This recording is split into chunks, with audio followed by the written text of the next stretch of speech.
Yung, yan, si Congressman, ano ba to? Manix Dalipe. Oo.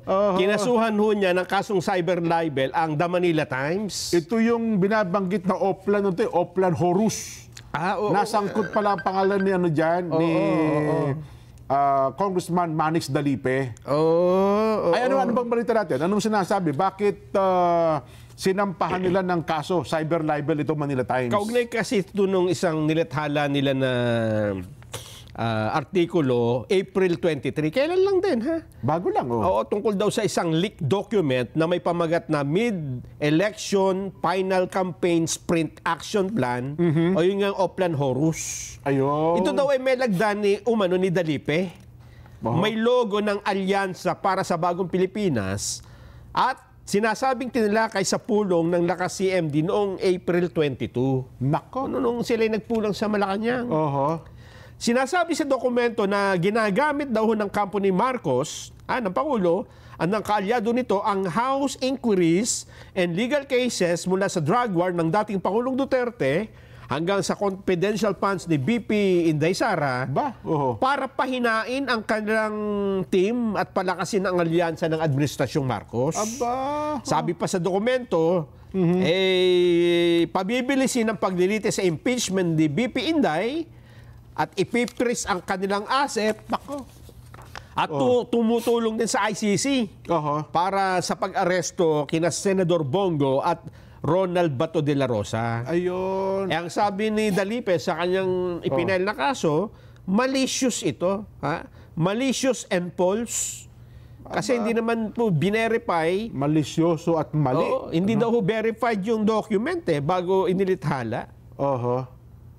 At siya, ito pala si Dalipe ay kumakandidatong mayor ng Zamboanga City. Siya ang ngayon, majority leader. Ito ng Kamara de Representante. At Executive Vice President ng Lakas. Ganun. At ngayon pala ang tinatakbuhan niya, mayor ng Zamboanga City. Zamboanga City. Maganda pala ang labanan ngayon nila. Well, dahil sa pangyayaring ito, ano daw naging partisipasyon ni Dalipe batay doon sa inilabas ng The Manila Times? Hindi binanggit yung kanyang pangalan dyan. Siya lang ang nag-file ng kaso in behalf doon sa partido. Kasi yun ang buong Kasi siya nga ang majority leader at saka siya ang Executive Vice President. Vice President ng Lakas CMD. At parang may nakita ko, sumulat din siya kay Director Jimmy Santiago ng NBI. Ano yung hinihingi niya sa NBI? Na magkaroon ata din ng malalimang investigasyon ukol sa bagay na ito. Kasi itong Oplan Horus, mukhang yung The Manila Times lang ang naglabas. Aywan ko lang, sa ibang dyaryo nung araw na yon, unang lumabas ito ay mukhang yun nga lang, yung pahayagan na yon. Ayun. Meron bang binanggit kung sino-sino, partikular doon sa Manila Times, ang kanilang sinampahan ng reklamo?